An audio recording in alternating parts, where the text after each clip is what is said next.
કેન્દ્રીય આરોગ્ય સચિવે કહ્યું કે આગામી તહેવારોની મોસમને ધ્યાનમાં રાખીને રાજ્યોએ શ્વસનની સ્વચ્છતા સાથે રોગના ફેલાવાના જોખમને ઘટાડવાની જરૂર છે. આ માટે જરૂરી જાહેર આરોગ્યના પગલાં અને અન્ય વ્યવસ્થા કરવા સલાહ આપી હતી. કેન્દ્રએ રાજ્યોને કોવિડ પરીક્ષણ માર્ગદર્શિકા અનુસાર પર્યાપ્ત પરીક્ષણની ખાતરી કરવા જણાવ્યું છે. આરટી-પીસીઆર અને એન્ટીજન પરીક્ષણોનો ભલામણ કરેલા હિસ્સો જાળવી રાખો.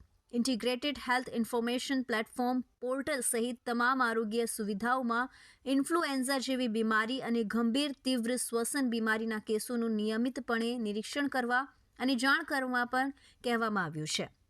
મંત્રાલયે આરટી-પીસીઆર પરીક્ષણોની સંખ્યામાં વધારો કરવા અને ભારતીય જેનોમિક્સ કન્સોર્ટિયમ પ્રયોગશાળાઓને જીનોમ સિક્વન્સિંગ માટે સકારાત્મક નમૂનાઓ મોકલવામાં પણ કહ્યું છે, જેથી સમયસર નવા પ્રકારો શોધી શકાય. સુરત મહાનગરપાલિકાના આરોગ્ય વિભાગના ડેપ્યુટી કમિશનર ડોક્ટર આશિષ નાયકે જણાવ્યું હતું કે આરોગ્ય વિભાગની ટીમ પણ અત્યારથી જ તકેદારીના પગલાં લઈ રહી છે. આરોગ્ય વિભાગની ટીમ દ્વારા વર્કશોપનું આયોજન હાથ ધરવામાં આવ્યું છે. આ ઉપરાંત સિવિલ, સ્મીમેર અને પીએસએ પ્લાન્ટ પર મોકડ્રીલનું આયોજન હાથ ધરવામાં આવ્યું છે. સીવીઆર, ખાંસી, શરદી અને તાવના દર્દી પર મોનિટરિંગ અને ટ્રેકિંગ કરવામાં આવી રહ્યા છે. જરૂર જણાય તો જીનોમ સિક્વન્સિંગ ટેસ્ટ પણ કરવામાં આવી રહ્યા છે. ઓક્સિજન સપ્લાય કરવાનું પણ રિવ્યૂ કરવામાં આવ્યું છે. આ ઉપરાંત આરોગ્ય વિભાગ દ્વારા 193 હોસ્પિટલમાંથી માહિતી રોજે રોજ લેવામાં આવી રહી છે.